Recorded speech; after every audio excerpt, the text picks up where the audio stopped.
신명기 12장 8절에서 14절 말씀을 통해서 하나님 앞에서 즐거워하라 라는 제목으로 말씀을 나누고자 합니다. 명언 중에 아리스토텔레스가 이런 이야기를 했습니다. 인간은 완벽하지 않기 때문에 공동체 안에서만 완전해질 수 있다.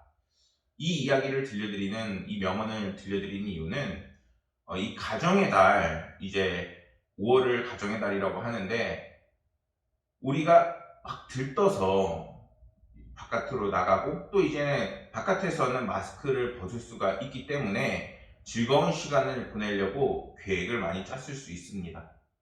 그런데 우리가 다시 한번 생각해 봐야 합니다. 이렇게 즐겁고 그리고 우리가 마음껏 뛰놀 수 있는 그런 시기가 되었을 때 정말 우리 가운데에 기쁨과 은혜가 충만하기 위해서는 정말 우리가 계획하고 즐겁게 놀면 그것이 다인가? 그것은 아니라는 거죠. 오히려 우리가 즐거운 날이 더 즐겁기 위해서는 그 가운데에 반드시 하나님의 은혜와 그리고 하나님의 도우심이 반드시 필요합니다. 그래서 즐거운 날이 축복된 날이 되기 위해서는 우리가 교회 공동체의 한 일원이라는 것을 잊지 말고, 그리고 교회를 사랑하고 하나님을 사랑하는 일에 더욱더 힘을 내야 되겠다는 이야기입니다. 나는 작은 협력자일 뿐입니다 라는 글을 보게 되었습니다. 세계 최초의 흑인 오페라 가수이자 미국의 위대한 여성 성악가로 기록되어 있는 마리 앤더슨이라는 여성이 있는데, 그녀는 1925년 28세 나이에 뉴욕 필하모닉 주최 신인 콩쿠르에서 많은 경쟁자를 제치고 1등으로 합격을 하게 됩니다. 1935년에는 흑인 최초로 찰츠부르크 음악제에 섰고, 이 공연을 본 거장 지휘자인 아르투로 토스카니니는 한 세기에 한 번 나올까 말까 하는 소리를 가졌다면서 이 여인에 대해서 찬사를 아끼지 않았습니다. 그리고 1939년 워싱턴 링컨 기념관 광장에서 진행한 무료 야유회 연주회에서 7만 5천 명이나 되는 청중이 몰릴 정도로 그녀가 유명한 성악가가 되었습니다. 그런 그녀는 평소에 나라는 말보다 우리라는 말을 즐겨 썼는데, 그녀의 말을 관심 있게 듣던 어떤 사람이 그 이유를 물었다고 합니다. 그러자 그녀가 이렇게 대답을 합니다. 오랜 시간 노래하면서 주위를 둘러보니 나 혼자 아무것도 할 수 없다는 것을 깨닫게 됩니다. 노래 한 곡 부를 때에도 작곡가가 있어야 하고, 그리고 피아노 제조업자가 있어야 하고, 반주자가 있어야 합니다. 그 속에 나는 작은 협력자입니다 라고 이렇게 대답을 했다는 것입니다. 사실 이러한 그의 생각이나 마음이 사실 우리 그리스도인들에게 굉장히 많이 필요합니다. 신앙은 자유이고, 그리고 개인이 어떻게 보면 믿음을 하나님과의 그 관계를 통해서 쌓아나가지만, 결국에 신앙생활을 하는 것은 우리가 하나님을 중심으로, 그리고 교회의 공동체와 함께, 그리고 더욱더 열정을 다해서 우리가 하나님께 예배드리고, 또한 이 땅에는 하나님의 그 복음을 전하는 그러한 것이 교회 공동체이기 때문입니다. 그런데 그런 교회 공동체가 부흥을 막고, 그리고 또한 힘을 내기 위해서는 당연히 교회 공동체 안에 분열이나 이런 것보다는 하나님 중심으로 정말 하나님이 원하시는 것이 무엇일까라는 그런 한 가지 마음으로 똘똘똘 뭉치는 것이 가장 좋다는 것입니다. 우리가 교회 공동체의 일원이고, 또한 우리가 교회와 함께 성장해 나가야 된다는 것을 기억해야 되겠습니다. 오늘 말씀에서 모세가 이스라엘 백성들을 향해서 가나안 땅에 가서 지켜야 할 신앙생활에 그 관련된 규례를 말하고 있습니다. 그 내용으로 가나안의 우상을 없애고, 그리고 단일 중앙 성소에서의 그 제사를 명령하고 있습니다. 이처럼 하나님께서 이스라엘 백성들에게 단일 중앙 성소 제사의 그 명령을 주시는 것은 이스라엘 백성들이 하나님께 대한 순수한 신앙을 보존하고, 그리고 그것을 통해서 12지파가 하나로 결속되는 단결력을 갖는 공동체가 되라는 공동체 의식을 주기 위해서인 것입니다. 이러한 단일 성소는 이제는 하나님께서 우리가 오직 예수 그리스도 그리스도를 통해서 구원받을 수밖에 없다는 것도 함께 예표하고 있습니다. 만약에 다른 곳에서 구원을 받을 수 있고 예수 그리스도의 이름이 없다면은 이상의 수많은 신들이 존재하고 그것들이 다 구원을 받는 길이 될 것입니다.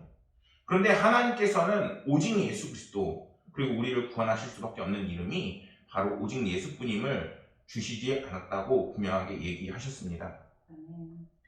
8절 말씀에서 여기는 이라고 말씀에서 나와 있는데 여기에서 여기는 요단강을 건너기 이전에 그 성소를 의미합니다. 또한 거기라고 나와 있는데 이 거기는 요단강 건너 이후에 가나안 땅을 의미합니다. 이스라엘이 가나안에 들어가기 전에 여기에서는 이스라엘 백성들이 자기의 생각대로 행동하고 요단강을 건너 이제 가나안으로 들어선 이후부터는 하나님의 말씀을 거룩하게 지키는 거룩한 백성이 되라고 말씀하고 있는 것입니다. 이것은 이스라엘의 삶이 이제는 광야에 정말 힘들고 지쳐있던 그때와는 달라져야 된다는 것입니다. 가나안에 들어가기 전 이스라엘 백성들은 하나님의 말씀을 온전히 따르지 못하는 것을 우리는 성경을 통해서 확인할 수 있습니다.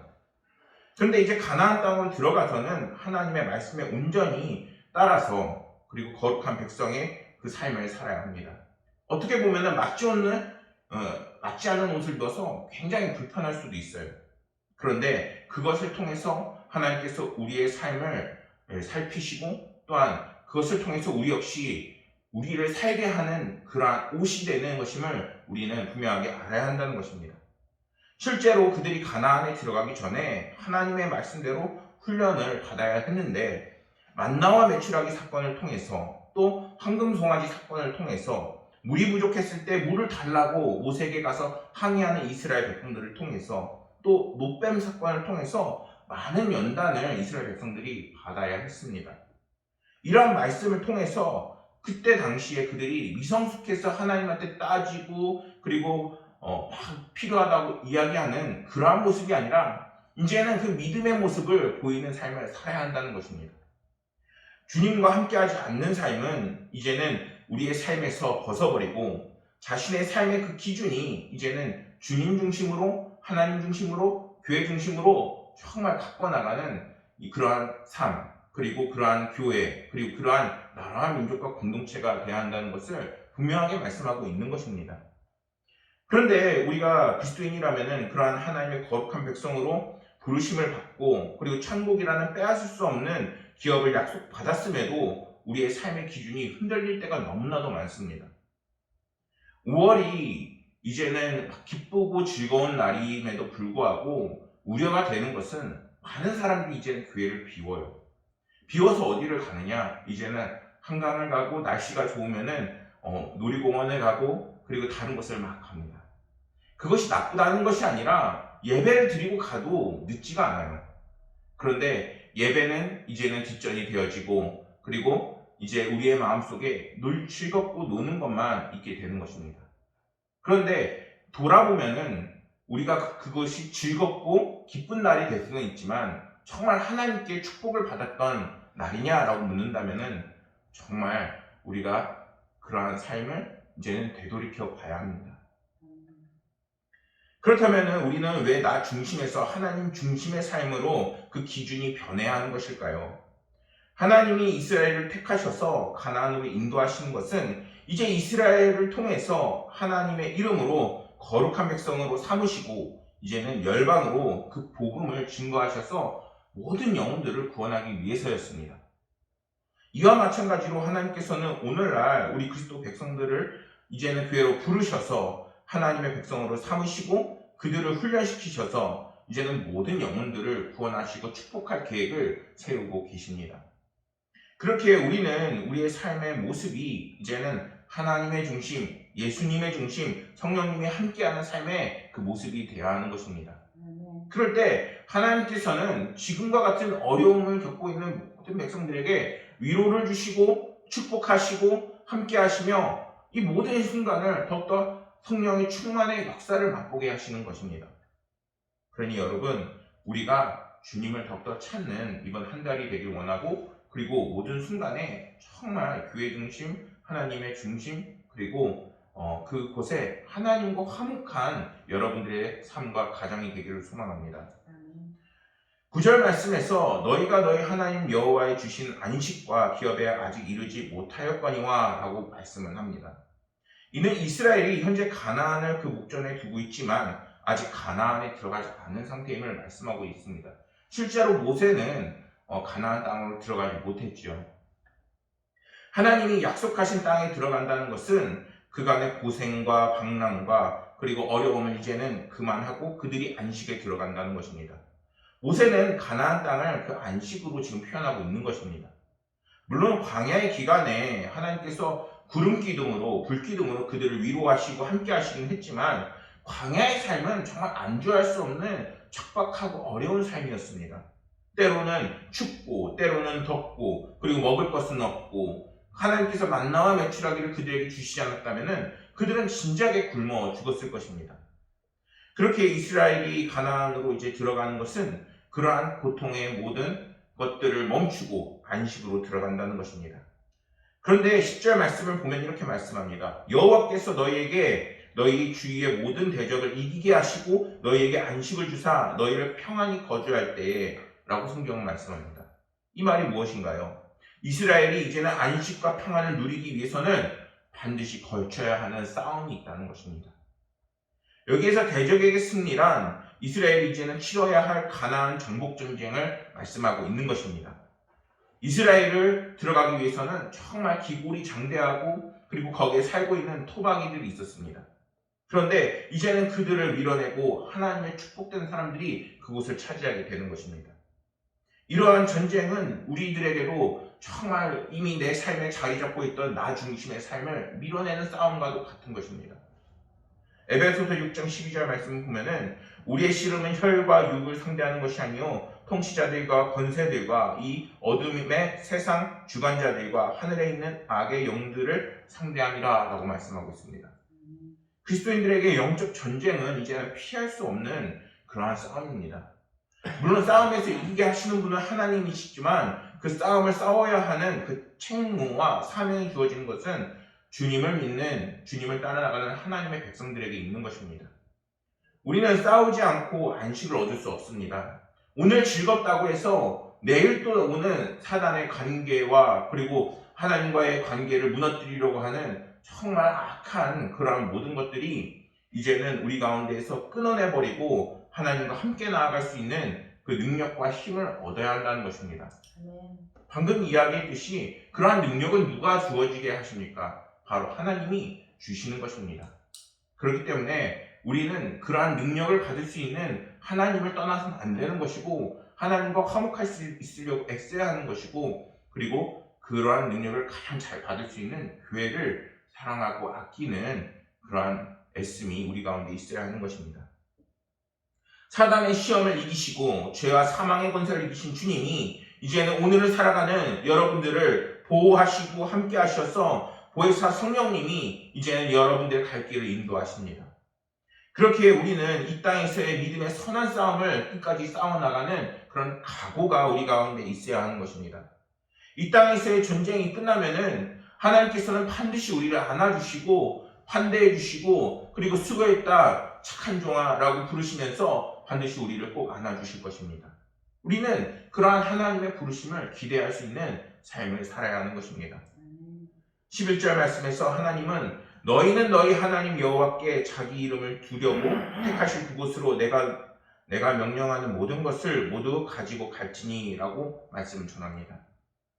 여기서 말씀하시는 한 곳은 하나님의 그 법궤가 이제는 놓여진 중앙 성소를 의미하는 것입니다. 다윗 시대 이전에서는 회막을 말하는 것이고 다윗 시대 이후에는 다윗의 성과 그리고 그 회막과 그 예루살렘 성전을 말하는 것입니다. 구약 시대의 이 다니엘 성소는 하나님께서 그 이름을 두시고 임재하시는 아주 거룩한 하나님의 처소였습니다.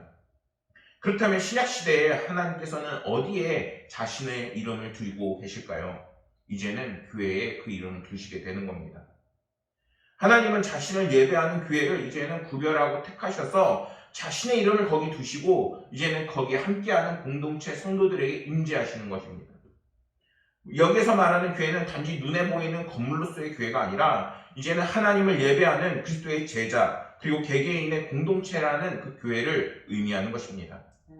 그렇기 때문에 우리가 어떤 상태에 있던 3명이 모여서 기도를 하게 되면은 하나님께서는 그것을 교회라 불러주시고 함께 해주시는 것입니다.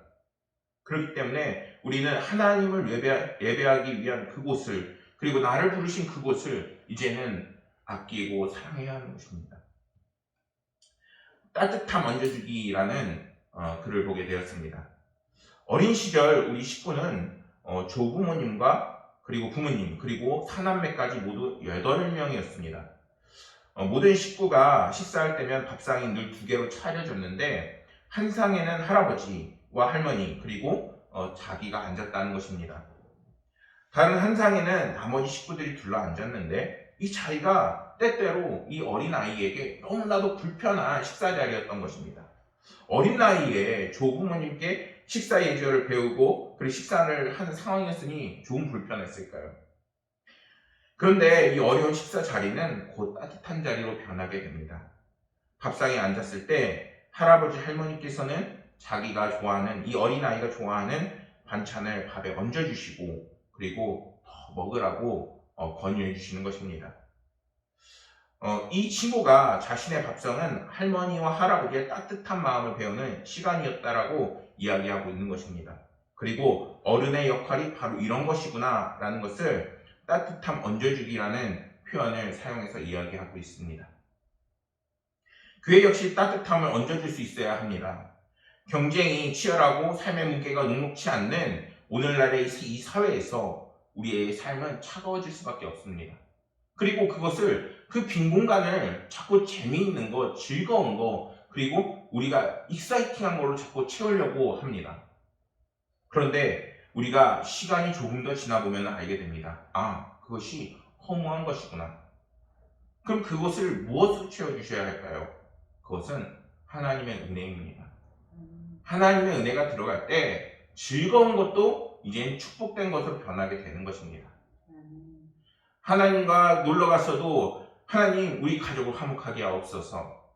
그리고 정말 즐거운 일을 할 때도 하나님 우리 가족이 다치지 않게 하여 주옵소서.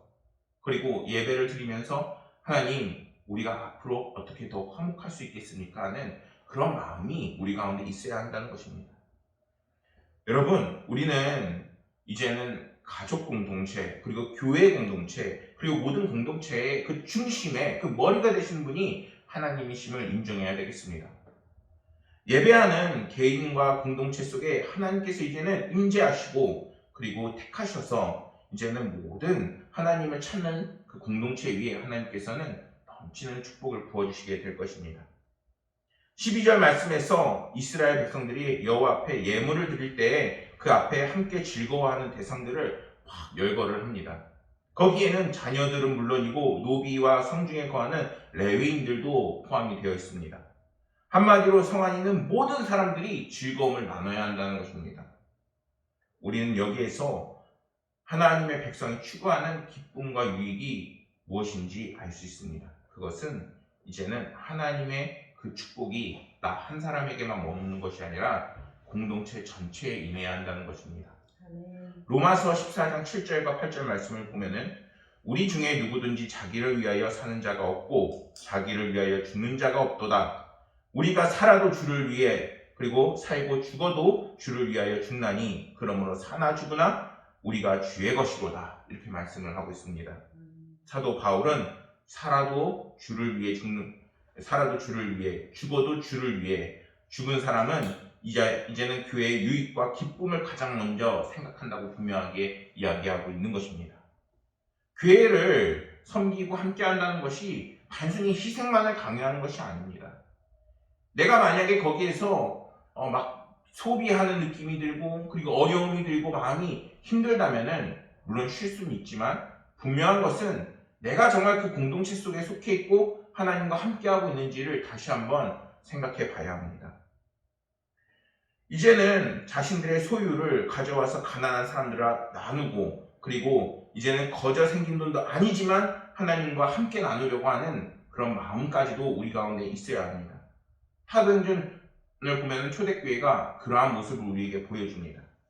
사도행전 4장 32절 말씀을 보면은 믿는 무리가 한 마음과 한 뜻이 되어 모든 물건을 서로 통용하고 자기 재물을 조금이라도 자기 것이라 하는 이가 하나도 없더라. 이렇게 교회를 아끼고 사랑하고 헌신하고 봉사를 했다는 것입니다. 돈이 없어서 가난하게 돼서 예배를 드리지 못하는 성도들을 도와주고, 교회가 어려우면 함께 해주고, 그리고 이제는 성도들이 울고 있으면 함께 울어주는 그러한 자신이 되라는 것입니다. 사랑하는 성도 여러분, 이제는 우리가 그리스도의 공동체임을 다시 한번 일깨워야 되겠습니다. 나만이 교회 공동체가 아니라 우리가 교회 공동체이고, 그리고 이제는 그것을 통해서 하나님께서는 여러분의 삶에 놀랍고 크신 은혜를 펼치게 되실 것입니다. 우리가 이렇게 주님 안에서 이제 말씀 중심으로, 교회 중심으로, 신앙 중심의 삶을 살 때 하나님께서는 우리를 통해서 놀라운 복음이 증거되는 놀라운 부흥의 역사를 이루시고, 또한 여러분들의 삶에 해결되지 않는 모든 문제들이 이제는 하나씩 해결 나가게 될 것입니다. 하나님께서 정말 축복을 받는 그 진정한 지혜와 그리고 기쁨이 되는 삶이 되는 것이 우리의 삶의 가장 큰 놀라운 기적의 원리임을 우리는 기억해야 되겠습니다. 그럴 때 우리가 하나님으로부터 놀라운 은혜를 받고 크신 능력으로 이 세상의 어려움을 이겨나가는 기쁘고 즐거운 5월 그리고 가정의 달이 될 것을 믿습니다. 그러한 은혜를 누리시는 모든 성도님들이 되시기를 소망하겠습니다. 기도하겠습니다. 아버지 하나님 감사합니다. 오늘은 교회 공동체 중심으로, 말씀 중심으로, 하나님 중심으로 살아나가야 함을 다시 한번 나누었습니다. 아버지 하나님께서 오늘 하나님을 찾아온 모든 성도들에게 주를 사랑하는 마음이 더욱 깊어지게 하시고, 교회를 사랑하는 마음이 더욱 깊어지게 하시고, 돌아가서도 아버지 하나님과 함께 화목한 삶을 살아 아버지 하나님께서 주시고 크신 은혜가 그들 성도들 삶에 가득 넘치게 하여 주시옵소서. 주여 도와주옵소서. 해결되지 않는 모든 문제들이 있사오니 아버지 하나님께서 주를 의지하는 모든 성도들 하나님께서 주시는 놀랍고 크신 응답이 있게 하여 주시옵소서. 하나님께서 성도들의 모든 삶을 도우시고 함께 하시고 위로하시고 돌보실 것을 믿으며 모든 말씀 우리 구주 예수 그리스도 이름으로